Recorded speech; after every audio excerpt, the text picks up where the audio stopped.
Denok nahi dugu euskaraz bizi, baina errealitatea ezberdina da. Errealitatea kalean jende gutxik hitz egiten dute euskaraz. Irabazi Gasteizen nahi dugu euskara zabaldu. Gure helburua da denok, gasteiztar guztiok, euskara erabiltzea ez ezik, euskara jakitea ez ezik, erabiltzea ere nahi dugu. Irabazik, herritarrentzako euskararen erabilera espazioak sortzen eta bere doako ikasketan aurreratzen euskararen ikaskuntza bultzatuko du. Uste dugu,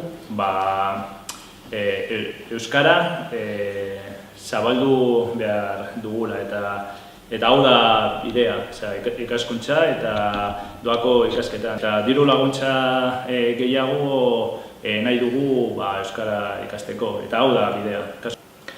Gasteizko gizartearentzat lan egin behar dugu, euskara bultzatzen duten elkarteek esaten eta eskatzen digutena behar dugu. Eta denok norabide batera joan behar dugu euskararen alde.